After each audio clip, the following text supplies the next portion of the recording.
afternoon, good evening to everybody. Yeah, so my name is Stella and my channel is Ella Right. So I actually created this channel to assist anybody, most especially nurses and health workers who would want to travel to the UK to work in the health sector. All right. So if you've got any questions, any comments, kindly put them in my comment section. But remember to click the like button and subscribe. Okay, so today I'm going to talk about my journey to becoming a UKRN.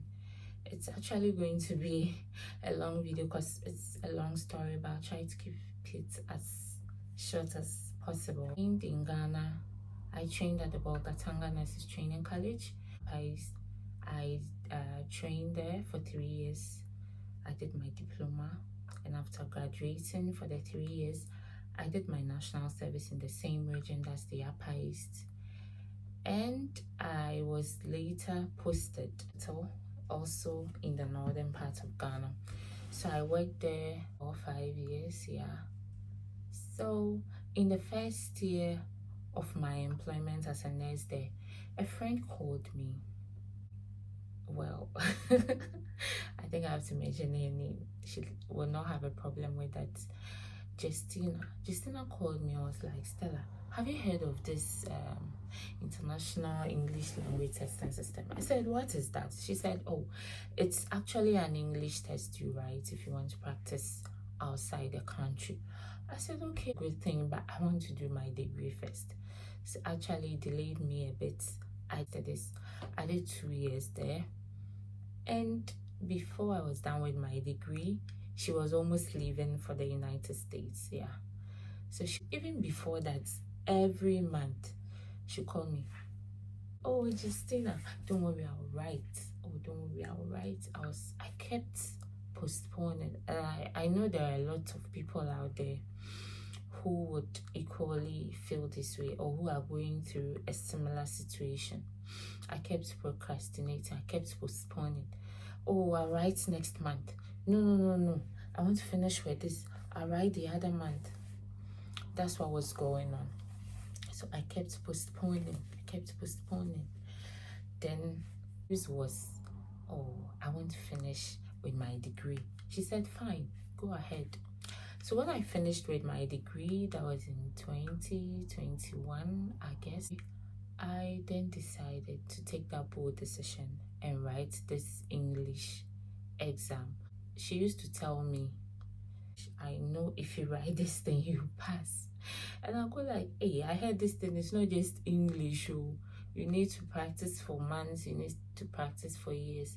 So guys, you actually need constant practice and watch a lot of videos on YouTube. I would recommend some of the YouTube videos at the end of my video. You'd have to watch a lot of YouTube videos. You'd have to also talk to friends who have gone through it. Try to be curious, try to find out more information. So that's basically what I did. A friend took me through. Emmanuel actually took me through from scratch.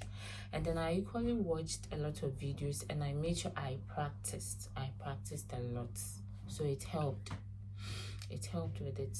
So finally 2021 August, I made up my mind to take that bold step and write this exam. So I practiced. I did the reading model, writing, speaking, listening. I was learning every day, and I actually had a group study too. That group study also helped me. We all had the mindset of traveling, and right now about just back at home, still preparing to come, and they'll be joining us soon.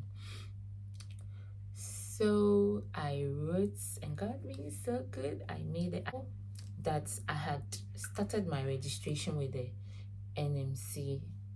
I had started my registration with the NMC, and so after the Ielts, I uploaded my results onto my dashboard, and then I wrote the CBT. God being so good, I passed the CBT as well, and then as I mentioned earlier, I started searching for the job. So when you have the Ielts and you have the CBT, depending on the country you're going to, speaking for UK specifically. So later I'll talk about the requirements for United States, but that will be on another day. So after the CBT and the Ielts, you need to search for the job. So I searched for the job. It wasn't an easy thing.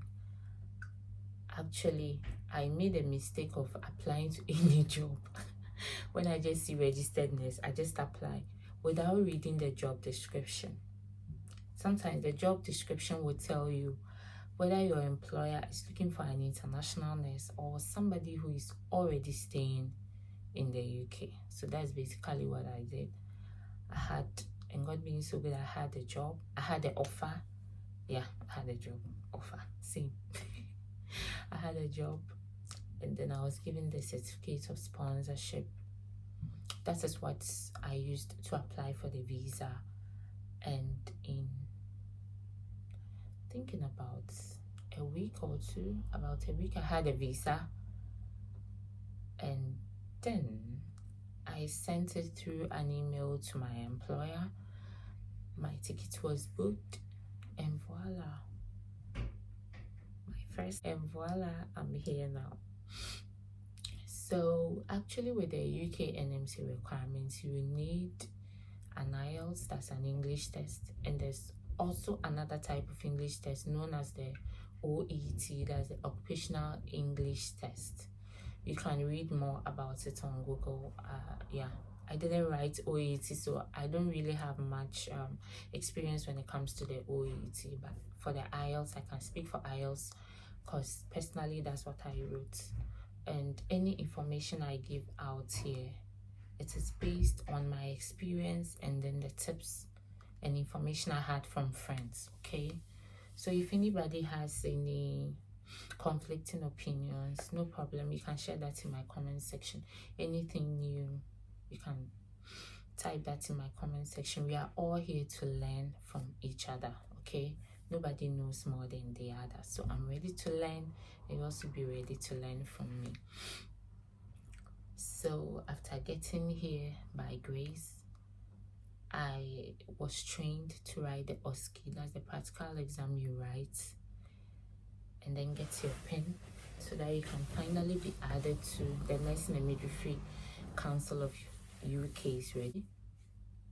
I wrote the OSCE and I passed by grace as well. This keeps me going. You'll be trained, but you know, because there's a camera there and you are going to meet an assessor you don't know from anywhere, so sometimes you're kind of tensed and all. All right, so I passed the OSCE and I'm practicing as a registered nurse. So thank you guys for watching my video. In my next video, I am going to elaborate on the requirements, UK NMC requirements, okay? And then I'll also talk about what you need to apply for a visa, that's a skilled worker visa, the requirements. All right, thanks for watching, and please remember to subscribe. It's bye for now. Be good.